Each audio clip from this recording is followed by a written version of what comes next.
Bonjour à vous, alors aujourd'hui j'interviens très rapidement, c'est juste pour vous prévenir qu'on est lundi et que le lundi je propose des formats de vidéos qui sont un peu différents, vous verrez, elles sont extraites de mes formations, donc ne soyez pas surpris et ça ne change rien au fait que vous puissiez vous abonner et télécharger tous mes bonus qui ira dans la description. Bon visionnage.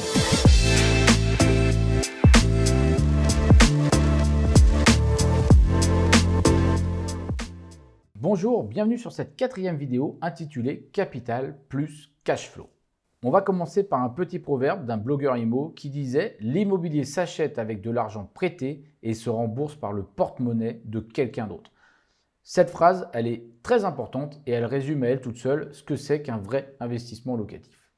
Cash flow et trésorerie. Vous l'avez compris, un bien bien acheté permet de gagner de l'argent chaque mois. Il permet d'avoir un surplus d'argent mensuel qui va tomber sur votre compte. C'est le cas si on respecte au minimum la règle des 70. C'est une condition pour agir en toute sérénité et c'est une condition pour faire vos preuves. C'est une condition pour continuer à investir. Aussi, vous avez le côté capitalisation. C'est un point qui est quand même très souvent oublié. Le cash flow n'est qu'une partie du gâteau en immobilier. Certes, il est très important pour être serein chaque mois et être tranquille chaque mois et pour atteindre des objectifs. Mais au final, il y a une autre composante très importante sur le long terme. C'est le fait de capitaliser. Le remboursement de vos mensualités se fait par quelqu'un d'autre et donc l'achat de votre bien est réalisé par quelqu'un d'autre. Au final, l'immobilier, c'est donc ce capital plus le cash flow. Le capital représente le bien acheté avec le prêt d'argent, un remboursement par vos locataires et une revente qui vous assure une somme d'argent sur le long terme qui sera relativement importante. Le cash flow, c'est le loyer qui va être supérieur aux emprunts plus les frais plus les impôts et l'argent chaque mois sur un compte bancaire, le vôtre. Une rente possible et c'est de l'argent sur le court terme.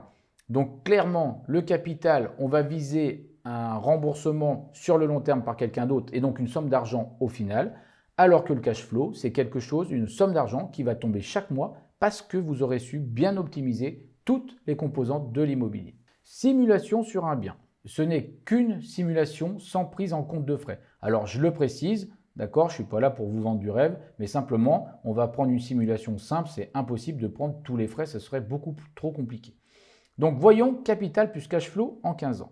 Un bien qui serait acheté 150 000 €, un remboursement par vos locataires de 140 000 € et une revente à 160 000 €. Les données que je viens de vous énoncer permettent un gain de 150 000 € au bout de 15 ans. Cash flow mensuel 400 €, cash flow annuel 4 800 €, bilan en 15 années de location, 72 000 € sur votre compte bancaire. Je le répète, je n'ai pas pris en compte tous les frais, ce n'est qu'une simulation, comme certains le font à tort, mais c'est une simulation pour vous permettre de vous rendre compte. Les gains hypothétiques en 15 ans après une revente sont de 222 000 €. Alors je crois que vous avez bien compris que la partie capital, on fait l'achat d'un bien avec la banque, le remboursement est fait par les locataires en partie, là il reste 10 000 € que vous paierez de votre poche, et une revente à 160 000 €. Donc la plus-value, si on ne considère pas l'imposition, permet de couvrir ce manque de 10 000. Donc vous faites un gain de 150 000 € au bout de 15 ans à l'achat. On va dire qu'il n'y a pas eu d'imposition sur la plus-value, puisque au bout de 15 ans, peut-être vous n'êtes plus redevable pour cette imposition. Le cash flow, il est calculé mensuellement, il est calculé annuellement, et on obtient un bilan au bout de 15 ans. Finalement, en 15 ans, après la revente, vous obtiendrez ces 150 000 € et vous obtiendrez 72 000 € de cash flow qui vous auront peut-être servi à vivre. Mais nous, on prend un bilan global de gain de 222 000 € après revente.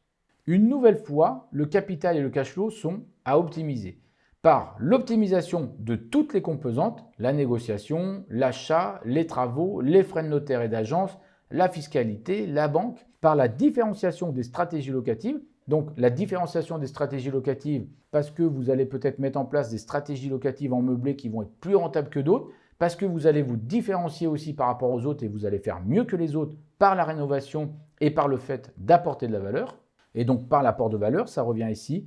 Il est impossible de tout détailler ici bien évidemment, mais j'essaie de vous donner quand même quelques notions essentielles. Chaque point pourrait mériter un cours à part entière. Si vous prenez la différenciation des stratégies locatives et comment les mettre en place et surtout dans quel secteur en fonction des demandes, bien entendu, ça demanderait d'y accorder beaucoup plus de temps. Mais je crois que l'essentiel, vous l'avez entendu, par cette différenciation, on peut vraiment optimiser capital et cash flow, surtout cash flow dans ce cas-là. L'apport de valeur, Là, c'est tout ce qui va concerner les travaux de rénovation et la mise en place de certaines choses en fonction notamment des stratégies locatives, mais aussi pour faire mieux que les autres. Si on optimise et que l'on respecte les règles de calcul, alors le cash flow et la capitalisation seront forcément au rendez-vous et vous êtes sur l'achat de biens rentables qui vont vous permettre de voir bien sur le court terme et qui vont vous permettre de voir extrêmement bien sur le long terme. Votre objectif, vous devez être très au clair sur votre objectif. Si vous souhaitez augmenter vos revenus ou juste développer un patrimoine, si vous souhaitez être rentier le plus rapidement possible, il va falloir optimiser pour augmenter le cash flow et ce sera une condition sine qua non. Si vous n'augmentez pas votre cash flow, clairement, vous n'avez aucune chance de devenir indépendant financièrement et vous n'avez aucune chance de devenir rentier. C'est très important et c'est assez simple à comprendre. Les biens deviennent alors de vrais supports pour gagner un salaire ou des rentes. Cela ne change rien au fait de bien acheter et justement de bien optimiser. Tout ça, c'est important. Ce n'est pas parce qu'on a un objectif de cash flow qu'on va acheter tout et n'importe quoi. Il convient d'être structuré et méthodique sur l'achat d'une bonne affaire, tant en termes de localisation que d'achat en lui-même. Quand je vous dis que chaque point est à optimiser et que ça nécessite de connaître des astuces, je vais y revenir dans la vidéo numéro 6. Ne vous inquiétez pas, on va revenir sur ces points. Je vous donnerai des exemples de gains d'argent dès l'achat en utilisant certaines optimisations.